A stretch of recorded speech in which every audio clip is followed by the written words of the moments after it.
Salut à tous, on se retrouve dans une nouvelle vidéo. Je suis super contente de la filmer puisqu'il s'agit de nouveau d'un book haul. Je m'étais calmée depuis le mois de mai de mémoire, j'avais plus fait d'achat après, ou alors un par-ci, un par-là, mais c'était plutôt des mini book haul. Sauf qu'au mois d'août ça a été une grosse catastrophe, je sais pas ce qui m'a pris. J'ai fait des petits craquages par-ci par-là et à la fin du mois j'en ai fait pas mal. Du coup voilà, ça fait un book haul au mois d'août qui n'était pas forcément prévu, mais j'ai trouvé pas mal de petites choses très sympathiques. Alors je vous les montre mais sans ordre chronologique, hein. Je les prends comme ils viennent. Le tout premier, il s'agit de Juliette Bond, c'est Les vrais amis ne s'embrassent pas sous la neige, c'est chez Harlequin. Juliette Bond, j'avais lu Mon ex, sa copine, mon faux mec et moi l'année dernière et j'ai adoré cette lecture. J'adore la plume de cet auteur, j'avais découvert moi avec sa saga auto-éditée Singulière, j'avais lu le tome 1, je ne crois pas qu'elle a fait la suite, mais j'avais vraiment beaucoup aimé sa plume et du coup dans Mon ex, sa copine, mon faux mec et moi, j'ai rigolé, j'ai passé un excellent moment et là je me suis dit j'aimerais bien me relire une œuvre de cet auteur et qui se passe avec la neige. Donc ça va être une de mes lectures de Noël parce que voilà, j'aime bien lire des romances de Noël. Voilà, je suis film de Noël, romance de Noël, Noël j'adore, c'est ma période préférée de l'année.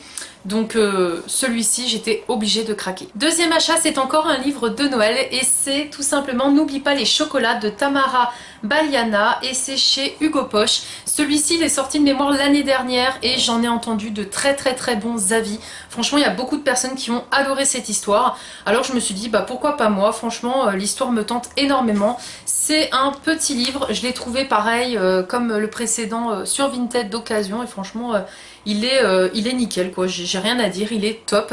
Et celui-ci je pense que ce sera peut-être même le premier que je lirai pour la période de Noël parce que ça fait depuis l'année dernière qu'il est sorti, qui me fait énormément envie. Une fois n'est pas coutume, j'ai encore acheté un livre de Noël, de toute façon il y en a beaucoup, hein. Là je vous ai mis tout ce Noël ensemble.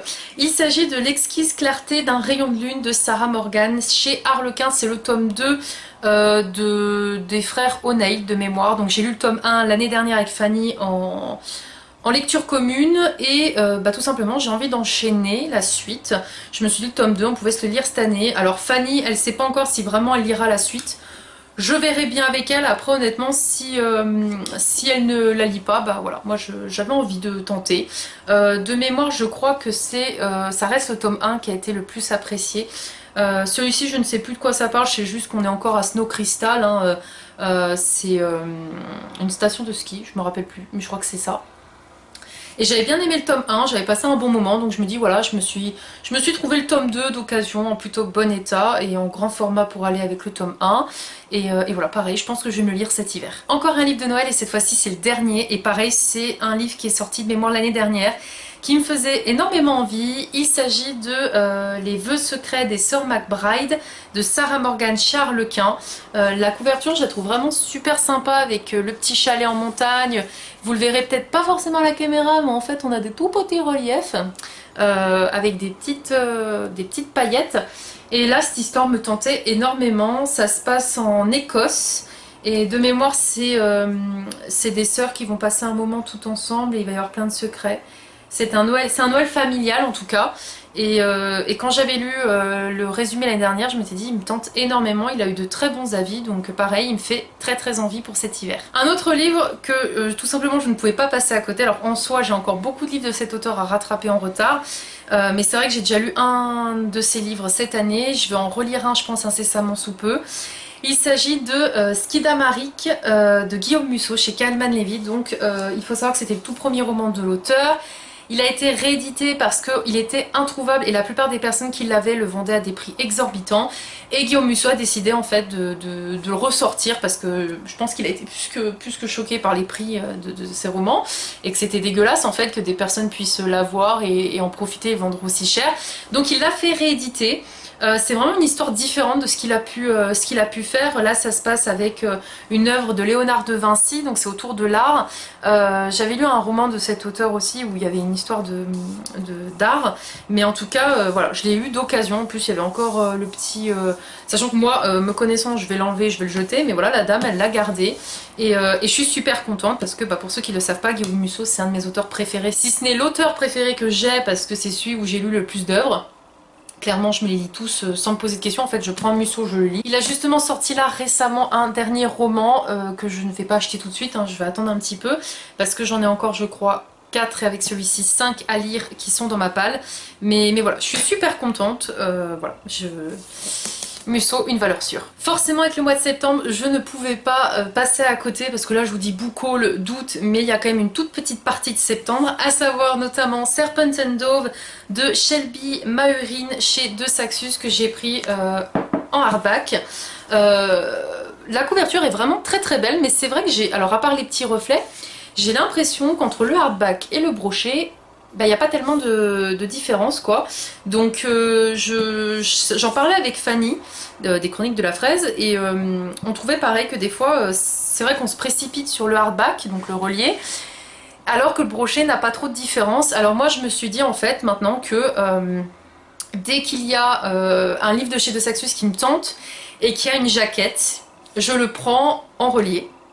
Par contre, s'il n'a pas de jaquette, je le prends en brochet parce que finalement, brochet ou relié, la couverture est la même. Alors en soi, oui, c'est vrai, la couverture, même si c'est la même, elle est très belle. Et le fait que ça soit en hardback, c'est encore mieux pour lire et ça protège bien les livres.